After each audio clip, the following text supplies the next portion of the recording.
अच्छा अश्विनी जी, एक तो देखिए जब भी बजट की बात होती है, अब आप भारत का जो बजट है उसका सीधा असर भारत की अर्थव्यवस्था पर पड़ता है और भारत की अर्थव्यवस्था दुनिया की अर्थव्यवस्था से जुड़ी है। तो जो मौजूदा स्थितियां हैं, वैश्विक स्थितियां हों, उनकी अगर मैं बात करूं तो उन सब को देखते हुए इस बार का बजट आप कैसा देखते हैं? क्या वो ग्रोथ ओरिएंटेड रहने वाला है, फिजिकल डिसिप्लिन वाला रहने वाला है? किस तरह से आप देखते हैं एज एन एक्सपर्ट? मुझे लगता है सरकार जो है अभी ग्रोथ पर ज़्यादा फोकस करेगी। उसके कारण से उसका ये सोच है कि भाई जो अलग अलग देशों के साथ हमारा फ्री ट्रेड एग्रीमेंट हो रहा है और यूएस के साथ जो एक मुश्किल सी खड़ी हुई, और उसके बाद ग्रोथ की चिंता सरकार को निश्चित रूप से होगी। और वो कौन कौन सेक्टर को इस बार वो पर्टिकुलर चुनते हैं कि जिसके ऊपर फोकस किया जाए और जिसकी ज़रूरत है। कारण क्या है कि वैसा कभी समय आता है, क्योंकि इस साल में हो सकता है कि भाई ग्लोबली कुछ मंदी का दौर हो, लेकिन भारत के लिए सभी एजेंसियों ने जो प्रेडिक्ट किया है वो एक अच्छी जीडीपी ग्रोथ प्रेडिक्ट की है। तो उस प्रेडिक्शन को देखते हुए सरकार ग्रोथ ओरिएंटेड बजट पर विचार जरूर करेगी इस बार। देखिए, और युवाओं का खासकर ये सवाल रहता है कि रोज़गार का मुद्दा, ये एक अहम मुद्दा है, विपक्ष भी इसे लगातार उठाता है। और रोज़गार का, चाहे आप कोई भी चुनाव देख लीजिए, कि रोज़गार का मुद्दा जो है आमतौर पर आजकल हम देख रहे हैं कि जो नेताओं की ज़ुबान पर रहता है। तो रोज़गार के मुद्दे पर सरकार कुछ बड़े फैसले? देखिए, सरकार का मुझे लगता है कि रोज़गार तो देने की योजना ज़रूर होगी, लेकिन सरकार का फोकस जो है कि रोज़गार देने की जगह स्वयं रोज़गार के ऊपर ज़्यादा फोकस है। और वो हर साल उसके ऊपर बढ़ता जा रहा है। भाई उनका चाहे लोन हो, लोन को बढ़ाना हो, और जो लोग अच्छा कर रहे हैं उनको और इंसेंटिव देना। वो अगर इंसेंटिव देते हैं तो जो स्टार्टअप्स हैं, जो लोगों को और रोज़गार दे रहे हैं, उसके ऊपर कुछ इंसेंटिवाइज अगर सरकार करती है कि भाई अगर आपने इतने लोगों को रोज़गार दिया और इतना आपने काम किया तो आपको जो है हम ये वाली सब्सिडी देंगे या ये टैक्स में बेनिफिट देंगे, तो उससे क्या होगा कि जहाँ एक ग्रोथ होगी, रोज़गार भी बढ़ेगा। क्योंकि जहां अगर किसी ने 5 को दिया है और 5 के कारण वो रोज़गार चला रहा है, और अगर वो 10 को देता है तो एक एडिशनल अगर उसको सरकार को इंसेंटिवाइज करती है तो निश्चित रूप से 5 और लोगों को रोज़गार मिलने में एक और सुविधा होगी। एक देखिए, बैंकिंग सेक्टर की ही अगर मैं बात करूं तो क्या आप 2026 का ये जो बजट है इसमें बैंकिंग सेक्टर में कुछ सुधार देख रहे हैं, कुछ रिफॉर्म्स आने की ज़रूरत है? देखिए, ज़रूरत सरकार को है, लेकिन मुझे नहीं लगता कि वो जो मर्जर कंसोलिडेशन की सरकार बात कर रही है कि भाई 4 बैंक हम बनाएं, बाकियों को मर्ज कर दें।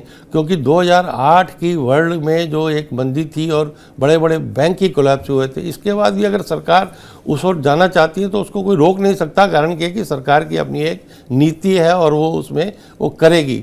लेकिन मुझे लगता है उसके साथ साथ अगर सरकार, क्योंकि बैंकों में अगर आज देखें तो डिपॉजिट की ग्रोथ कम है और क्रेडिट की डिमांड और ग्रोथ ज़्यादा है।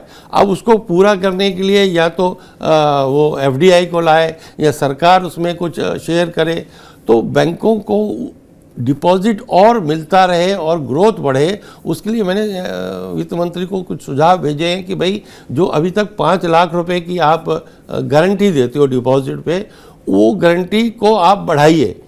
तो उससे बैंकों को लगता है कि हमारी कास्ट बढ़ेगी। तो हम कहते हैं कि अगर आपकी कास्ट बढ़ेगी तो आप ग्राहकों के लिए एक डिपॉजिट इंश्योरेंस शुरू कर दीजिए। यानी 5 लाख से ऊपर, चाहे मेरा 1 करोड़ है, 10 लाख है, उसके ऊपर मैं एक नॉमिनल प्रीमियम देकर अपना डिपॉजिट को इंश्योर कर सकता हूँ, गारंटी कर सकता हूँ। तो निश्चित रूप से जो पैसा लोग बैंकों से निकाल के दूसरी जगह डालते हैं वो बैंकों में रहेगा।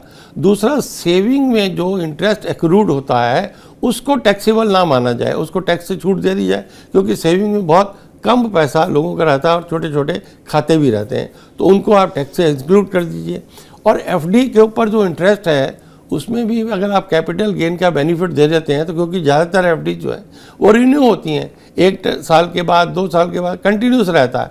तो ऐसा कोई कितने साल तक अगर वो रिन्यू होता रहता है तो उसको कुछ कैपिटल गेन का बेनिफिट मिल जाए तो उसको टैक्स में इनकम टैक्स उस पर नहीं लगेगा तो निश्चित रूप से वो चाहे सीनियर सिटीजन हैं या दूसरे लोग हैं वो बैंक में अपनी एफडी कंटिन्यू रखेंगे और जो बैंक का डिपॉजिट है वो भी मेंटेन भी रहेगा और बढ़ेगा।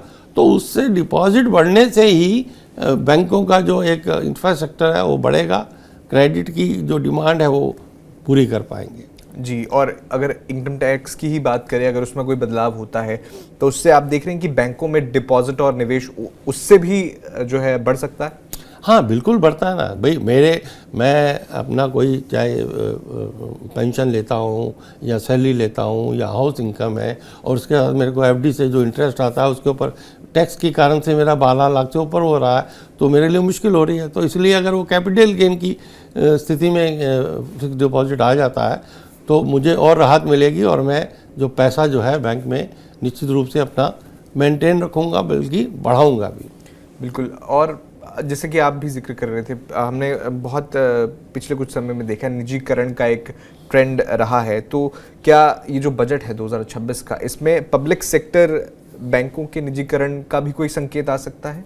नहीं, बैंकों को सरकार मेरे हिसाब से निजीकरण की ओर नहीं लेके जाएगी और लेके भी नहीं जाना चाहिए। सरकार अपना स्टेक कम करना चाहती है। सरकार अब जो है किसी बैंक में 70, 80, 90% का स्टेक है तो उसको कम करना चाहती है। उसमें कुछ बैंकों में किया है कम, स्टेट बैंक में भी उन्होंने अपना स्टेक कम किया है, वो तो चलो समझ आता है। लेकिन जो एफडीआई की जो लिमिट है वो बढ़ाना चाहती है।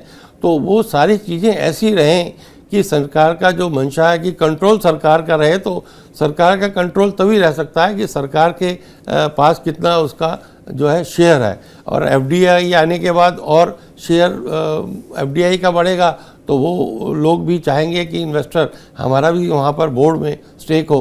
तो वो बोर्ड का स्टेक जो है, बोर्ड का कंट्रोल जो है, अगर सरकार के पास नहीं होगा तो वो निजीकरण की ओर जाता ही दिखाता है। बिल्कुल। और अगर हम एमएसएमई सेक्टर की बात करें तो लोन्स में या फिर जो दूसरी राहतें हैं वहाँ आप कुछ बढ़ता देख रहे हैं, क्योंकि सरकार का जिस तरह से आपने भी जिक्र किया कि इस पर रोज़गार पर एक फोकस है, तो उनके लिए भी यहाँ पर लोन की बात करूँ या दूसरे जो राहतें हैं वो मिल सकती हैं?